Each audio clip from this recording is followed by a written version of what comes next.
Fear. It's something that we've all experienced at some point in our lives. I'm sure everyone in this room can think of some handful of times that we've experienced fear. And the first instinct that we have with fear is to run away, in a metaphorical sense and in a physical sense. Kitman once said, "If God wanted us to be brave, why did he give us legs?" I can't agree with this quote more. I don't think it's just a physical aspect of legs and running away, but more of just our fearful instinct to avoid any problems we have. We can see it easily in our jobs and in our school. We can see it in our government, and ultimately we can see it inside of ourselves.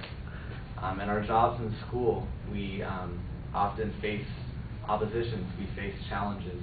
In jobs, many people, if they don't like a coworker, if they don't like a client or just their boss, they will often either quit or they will find ways to get fired.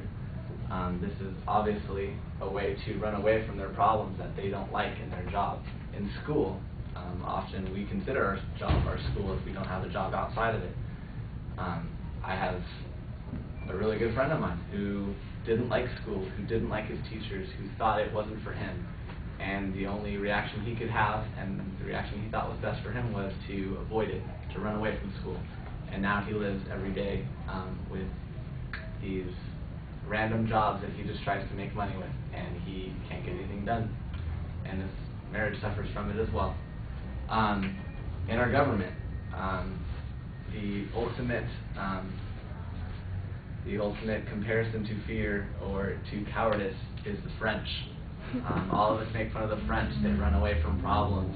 They will never confront anyone. They will never help anyone else when they're in trouble. I myself am French, and I love making fun of them almost more than anybody else. But I think that in our government, we need to be able to overcome our fears. A lot of us are afraid to vote just because we don't know who we want to be president. I think that's cowardice. I think that as citizens of America, we need to vote. We need to take the brave step to vote. If we don't vote, then when we run away, there's no excuse for us to complain or to be critical of our government. And finally, within ourselves, I think this is where we see it the most.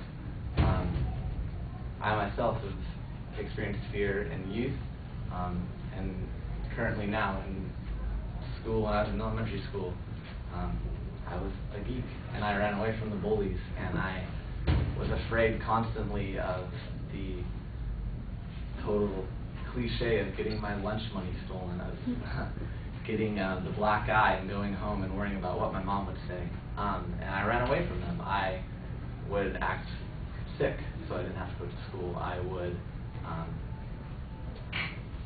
stay inside the classroom, help my teacher, just so I can avoid all those things outside at a recess. And within ourselves, I think we,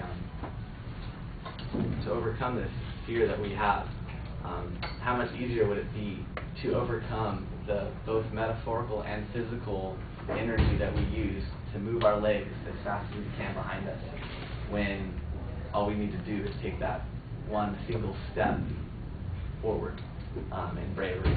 I think it's a lot of times the hardest thing to do, but the energy and the time is so much less.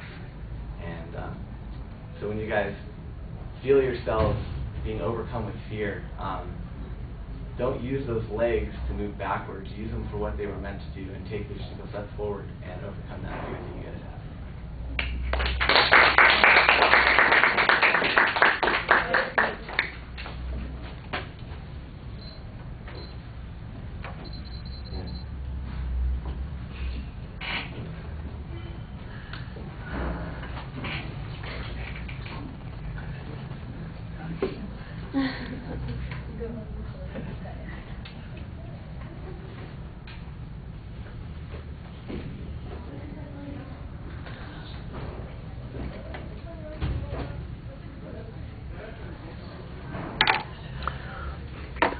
All right, Zach, I thought the introduction was great. You have a clear point of view on the topic. It's an interesting way to go with it.